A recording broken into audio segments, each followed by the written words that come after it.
ito pong balitang-balita na to, ayan po, lumabas na po si DILG Secretary John Vic Remulla.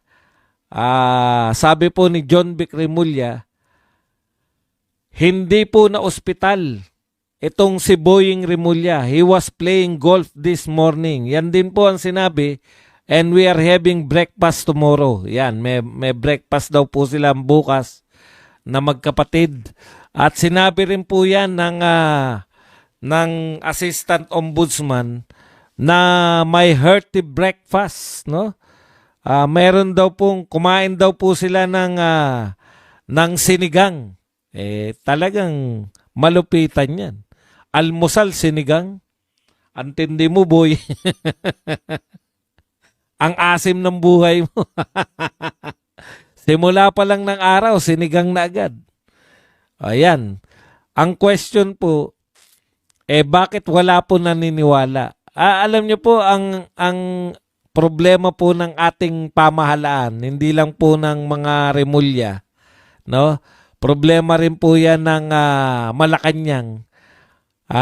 Wala na pong naniniwala sa mga pronouncement ng Pangulo, ng kanyang mga sekretary, etc., etc. Talaga pong totoo yung survey na may problema tayo sa trust rating. No, mas marami po di hamak.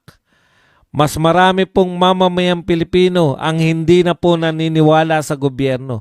Ang hirap pong mag-govern. Ang hirap pong pamunuan, no, ng mga mamamayan na wala ng tiwala sa iyo. Ayan.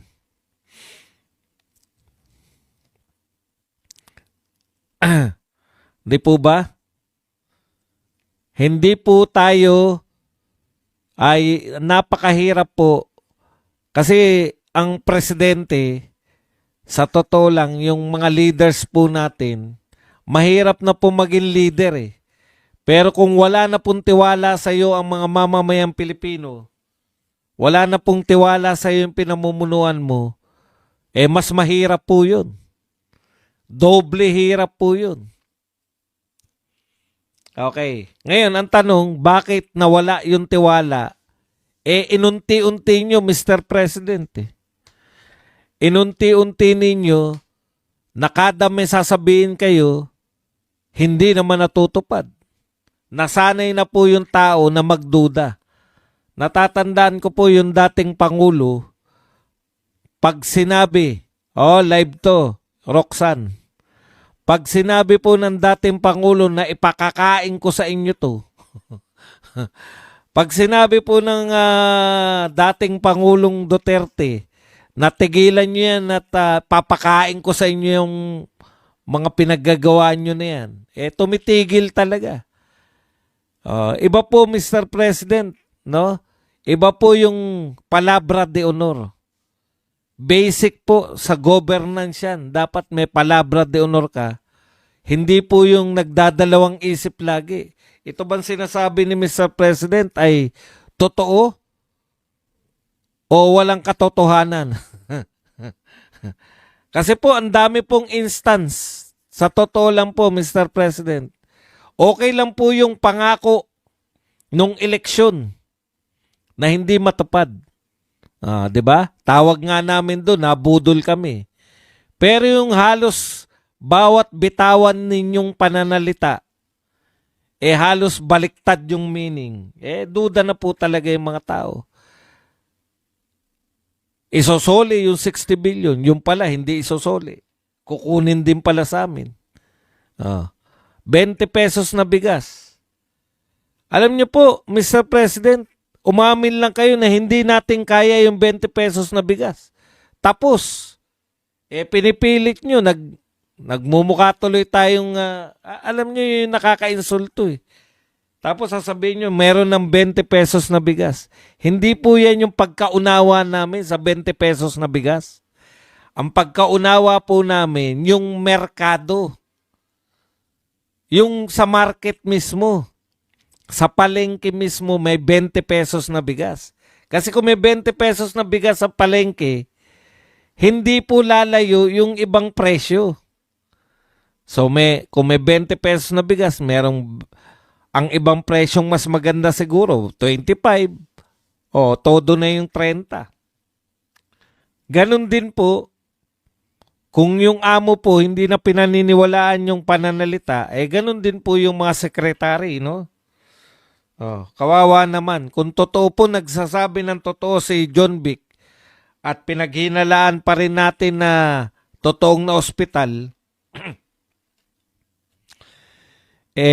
issue po yan. Trust issue po yan. Mabigat po sa pamumuno yung may trust issue.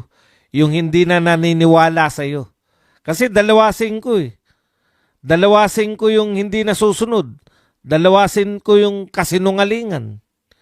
Kaya, kada may pronouncement, hindi totoo yan. Mahirap po sa leader yung ganun. Yung hindi totoo lahat ang gustong sabihin. Okay. Ayon naman po kay Kiko Barsaga, the Cabral files all point to one mastermind.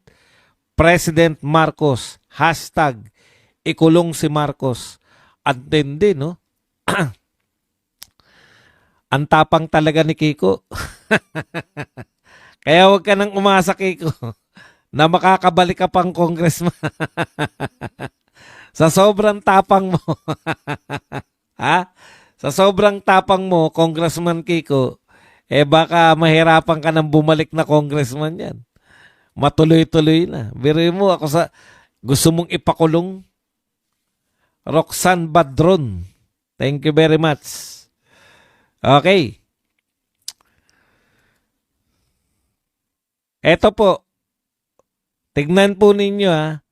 In-interview po to si Congressman Puno. Isa po to sa mga deputy speaker. Matataas po ang tungkulin nitong mga to. Sabi po ng reporter, Sir, can you categorically deny na may 2 million Christmas bonus po? Ito po ang sagot ni Congressman Puno. I don't think everybody got 2 million. I don't think anybody got 2 million. And I don't think anybody got higher than 2 million. And in the last analysis, it's not a Christmas bonus. It is additional funding for your Christmas requirements in your district. Okay, anong Christmas requirement? Tanong po ng reporter. Anong Christmas requirements po ito? Kasi nabigla yung reporter, may termino pala, binigyan kayo ng 2 million. Hindi raw Christmas bonus, Christmas requirement. So, tinanong ng reporter, ano po yung Christmas requirement na sinasabi nyo? Ito po ang sagot. Well, magpa-Christmas party ka sa mga barangay captain mo, may mga activities ka, may consultations, mga ganun. Many things. Siyempre, people are expecting the congressman to show up in their district and help them for whatever it is they need for help. Ang hirap po talaga ipaliwanag, no? Ang importante sa ating mga nakikinig, ang importante napapatunayan na totoong may bigayan, no? Ayaw lang nilang tawaging Christmas bonus. Ang tawag ni Puno, Christmas requirements. Ito raw po yun, mga pa-Christmas party sa mga barangay. Ikaw naman, binabasa ko na nga, Congressman Puno, siya nagsabi nito. Hindi nyo ba maintindihan? Fake news pa rin ako. Si Congressman Puno na nga nagsabi. Hindi lang tinatawag na Christmas bonus. Ayaw nilang tawaging Christmas bonus. Christmas requirement ang tawag. Fake news na naman ako. Hirap talaga kausap nito mga bugok. Pag mga loyalista talaga, mahina makaintindi. Ang fake news po, nagbabalita ka ng peke. Diba? Pag ang binabasa mo yung balita mo at nagbibigay ka, wala pong fake reaction. Reaction lang ako. Pagpasensyahan nyo na po, ganyan talaga pag ang mga hindi masyado makaintindi. Okay, sa madaling salita, kahit i-deny nila na may natanggap silang Christmas bonus, may natanggap pa rin sila. Yun yung point dun eh, di ba? Ano man ang itawag nyo riyan, ang tawag dyan ni Libiste, Christmas bonus. Tawagin nyo man yan, pagbalik-baliktarin nyo man ang tawag dyan, tawagin nyo Christmas requirement, tawagin nyo pang iba. Ito pa, may iba pang paliwanag dyan. Ito naman po, sabi naman po ni Pepito Alvarez, pang sweldo naman. Sabi ni Ronnie Puno, pang party. Si Pepito Alvarez naman, pang sweldo. Iba-iba lang ang paliwanag nyo eh, pero hindi nyo ma-deny na wala kayong tinanggap na 2 million. Paano nyo madidinay? May pinakita na nga cheque may cheque na nga pinapakita to si Libiste. Ito pa po si Redon. Ano po ang sinabi ni Redon hinggil dito sa 2 million na to? Sabi po ni Redon, talagang meron pattern ng kasinungalingan. Falsities, inaccuracies si Congressman Libiste.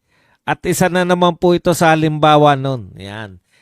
Mayroon daw pattern ng kasinungalingan. Sinungaling ka raw. Congressman Libiste. Sinungaling ka raw. Pakinggan pa natin si Redon. Una sa lahat, hindi totoong may 2 million Christmas bonus. Ibig sabihin, may mga binagay pong mga kaperahan para sa mga opisina ng kongresista para sa aktibidad, mga programa at gawin na ginagawa ng kongresista.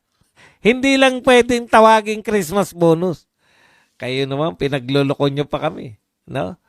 Hindi yan pera para perahin at gamitin. Dahil ang bonus po ay yung 13-month at 14-month pay na binibigay sa lahat ng kawinan ng gobyerno. Ibig sabihin, 2 million ng budget, 2 million ng ang 13-month at 14-month nyo. Kaya po tinawag na 13-month at 14-month kung ano po yung katumbas na pera na sweldo nyo, yun po yung 13-month. Kung ikaw ay sumusweldo ka ng 50,000, 50,000 ang bonus mo. Yun po ang ibig sabihin ng 13-month. Thank you very much po kay Ma'am Tess. Si Emily naman pala. Nalito na ako kahapon si Ma'am Tess eh.